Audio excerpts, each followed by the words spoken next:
हरे जंगल में एक जर्जर पेड़ के नीचे रहती थी रानो चिड़िया। उसके पास कोई नहीं था सिवाय एक पुराने आम के पेड़ के, जो हर साल उसे एक खास आम देता था, एक जादुई आम। उस आम से निकलने वाला रस बहुत मीठा और सेहतमंद होता। तेरे आम का रस ही मेरी बच्चों की जिंदगी है, तेरा हर फल मेरे लिए वरदान है।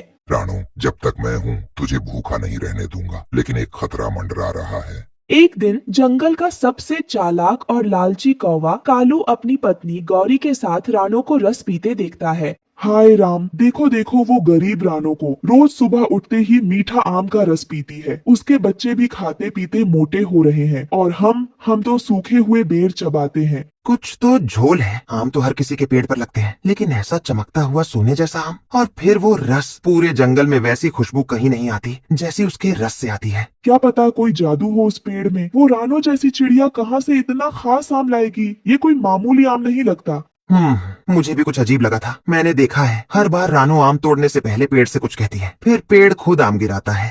कालू, मतलब वो पेड़ बोलता है? कहीं ये वही जादुई पेड़ तो नहीं जिसकी कहानियां बचपन में सुनी थी? अगर वो पेड़ हमारे हाथ लग जाए, सोचो गोरी, हम उस रस को बेचे तो पूरे जंगल का बादशाह बन जाए। जानवर क्या, इंसान भी लाइन में लग जाएंगे। हाँ, रानो जैसी तुच्छ चिड़िया को तो पता भी नहीं चलेगा कब उसका पेड़ हमारा बन जाएगा। पर ऐसे पेड़ को यूं ही नहीं छीना जा सकता, हमें चालाकी से चलना होगा। क्या इंसान को बुलाएं, कोई लकड़हारा जो बिना सवाल पूछे पेड़ काट दे? शाबाश गोरी, आज तूने अपने दिमाग का सही इस्तेमाल किया है। रानो अब गई काम से, और हम बनेंगे जंगल के राजा और रानी। कालू और गौरी इंसान के झोंपड़े के बाहर उतरते हैं। इंसान अंगीठी के पास बैठा कुछ पका रहा था। ओ इंसान भाई, एक छोटा सा काम है पर इनाम बड़ा मिलेगा। अबे कौवे, तू फिर आ गया। पिछली बार भी झूठ बोलकर मुझे मधुमक्खियों के छत्ते तक भेज दिया था। इस बार 100% सच्चा काम है। एक पेड़ है जंगल के बीचों बीच, जादुई पेड़। फल ऐसे कि एक बार छक लिया तो बीमारियां भाग जाएं। जादुई पेड़ और फल भी? कहाँ है वो? वही पुरानी नदी के पास, जहाँ वो रानो चिड़िया रहती है। उसका दावा है कि पेड़ उसका है, लेकिन पेड़ किसी का नहीं होता ना इंसान भाई। वो पेड़ बस किसी कुल्हाड़ी का इंतजार कर रहा है। तुम पेड़ काटो, फल तुम्हारे, लकड़ी हमारी। तो मतलब आधी लकड़ी तुम्हारी, आम मेरे, और ना कोई जंगल का कानून, ना कोई रोकने वाला। रानो जैसी चिड़िया क्या करेगी? रोएगी। हम पेड़ के मालिक बन जाएंगे और तुम बन जाओगे जंगल का सबसे बड़ा आम वाला आदमी। तय समझो, रात को ही चलेंगे। नींद में होगा पेड़ और उसकी रक्षक रानो। रात को हवा में अजीब बेचैनी थी। रानो परेशान थी। न जाने क्यों आज दिल बहुत घबरा रहा है, जैसे कोई बुरा सपना आने वाला हो। पेड़ की एक शाखा हिलती है और नीचे एक आम गिरता है बिना वजह। रानो चौंक कर नीचे झांकती है। अरे, ये आम तो कल ही गिरा था, फिर आज क्यों गिरा? पेड़ भाई, क्या बात है? रानो मेरी प्यारी बच्ची, अब वक्त आ गया है कि तू सच्चाई जाने। कैसी सच्चाई? तुम इतने उदास क्यों लग रहे हो? कल रात कुछ बुरा घटने वाला है। मैं देख रहा हूँ कालू कौवा और गोरी, उन्होंने इंसान को बुलाया है मुझे काटने के लिए। क्या? नहीं, तुम मेरा घर हो, मेरा सहारा। अगर तुम नहीं रहे तो मैं और मेरे बच्चे कहाँ जाएंगे?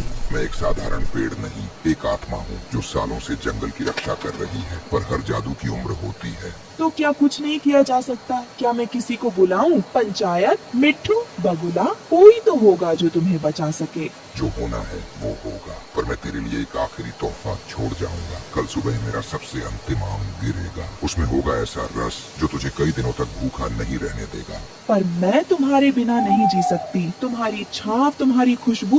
मैं तुझसे जुड़ गया हूँ रानो। तुझे देखकर ही हर साल फूलता फलता रहा, लेकिन अब अगर मैं नन रहूं तो तुझे मेरा जीवन आगे बढ़ाना होगा। अचानक दूर से सूखी पत्तियों की आवाज आती है। इंसान आता दिखता है, कंधे पर कुल्हाड़ी। पीछे कालू और गोरी धीरे धीरे उड़ते आ रहे थे। यही है वो पेड़, बड़ा तो है और आम भी लटक रहे हैं, रसदार लग रहे हैं। हाँ इंसान भाई, बिल्कुल यही है। जल्दी करो, सुबह होने से पहले पेड़ गिरना चाहिए। रानो सो रही है, आवाज मत करना। इंसान पेड़ के पास आता है, हाथ में कुल्हाड़ी कसता है, पहला वार करता है, थक, जोर की आवाज होती है। घोंसले में रानो हड़बड़ाकर उठती है। ये क्या था? कौन है वहाँ? रानो उठती है और पेड़ के नीचे आ जाती है। रुको, ये मेरा घर है, मत काटो इसे। ये पेड़ जादुई है, ये जिंदा है। इंसान भाई, दया करो। मुझे दया नहीं, लकड़ी चाहिए। पेड़ काटूंगा और आम ले जाऊंगा। रानो, अब समय आ गया है, मैं अब नहीं रुक सकता। नहीं, तुम मेरे बच्चों के रक्षक हो, मत जाओ, मत जाओ।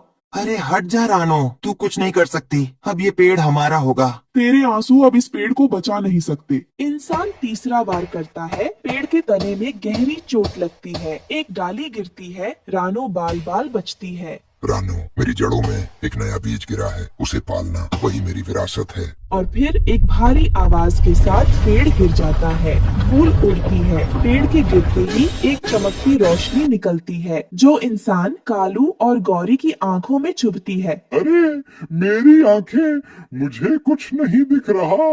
अरे क्या हो रहा है, मैं अंधा हो गया? हमसे गलती हो गई, ये कोई साधारण पेड़ नहीं था। तीनों भागने की कोशिश करते हैं लेकिन दिशाहीन हो जाते हैं। कुछ दिन बाद पेड़ की जगह एक छोटी नन्ही कोम्पल उगती है। रानो उसी के नीचे बैठी होती है। ये पेड़ अब नहीं रहा, लेकिन इसकी याद, इसकी ममता जिंदा है। जंगल में लालच आया लेकिन ममता हारने नहीं दी। जादू खत्म हुआ पर भावना बची रही। इस कहानी से ये सीख मिलती है कि प्रकृति का हर पेड़ एक जीवन है। उसे काटना किसी की सांसें छीनना है। जो पेड़ देता है वो भगवान की तरह पूज्य है।